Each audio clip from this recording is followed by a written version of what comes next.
Donc, en fait, il y a différentes écoles en Feng Shui. On a donc l'école de la boussole, l'école de la forme, l'école San Yuan, l'école San He, etc. Et voilà, je passe un petit peu tous les noms chinois. Il y a même une école qui s'appelle l'école des chapeaux noirs. Je me demande même si ça ne s'appelle pas la secte des chapeaux noirs. Donc, en fait, c'est pas évident en fait de se repérer dans tout ça. Déjà, quand on parle d'école, souvent, il s'agit d'un système. Ce n'est pas forcément une école comme nous, on l'entend en France. C'est un système, en fait, c'est des référentiels qui permettent en fait la lecture des énergies en présence et puis, finalement, la mise en place de certaines préconisations.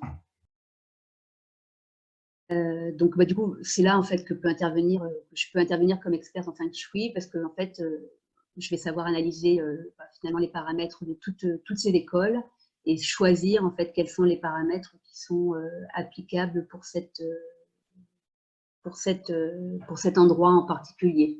Voilà, et puis je le ferai ce choix non pas seulement par rapport à ce que dit l'école en question, mais vraiment par rapport aux résultats que moi j'ai pu obtenir auprès de mes clients. Et puis après, il y a aussi une part d'intuition, hein, bien sûr, qui au fur et à mesure de la pratique se avec la vie qui évolue telle qu'on la connaît, avec nous-mêmes donc, qui évoluons dans cette période, et il est aussi possible d'observer le Feng Shui donc, avec une vision qui est plus quantique et plus multidimensionnelle. Alors sinon, au niveau du Feng Shui, on peut dire aussi qu'il existe différents niveaux. Donc il y a différentes écoles, mais il y a aussi différents niveaux. Et le premier niveau, finalement, c'est le niveau qu'on pourrait qualifier d'intuitif. Il va correspondre à tout ce que vous allez vous-même essayer de mettre en place pour vous sentir bien chez vous. Et souvent, il y a beaucoup de justesse en fait, hein, dans ce que les personnes mettent en place par elles-mêmes. Parce qu'on est tous capables d'observer, de qualifier les énergies qui nous entourent comme étant soit du Chen Qi, soit du Cha Qi. Alors, quand on parle de Chen Qi, en fait, c'est un Qi très vivant, très actif, très vital, plein de vitalité.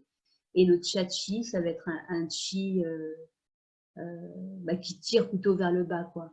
C'est ce qui est pas joli, par exemple, ce qui sent mauvais, voilà. Tout ça intuitivement, on sait ce qu'on aime, on sait ce qu'on n'aime pas. Et puis, il y a un deuxième niveau, en fait, de Feng Shui, ça pourrait être celui de la symbolique.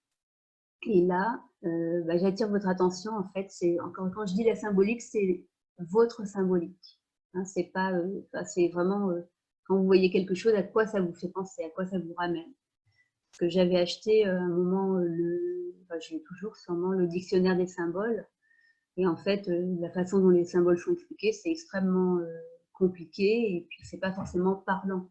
Donc en fait, c'est votre symbolique qui compte.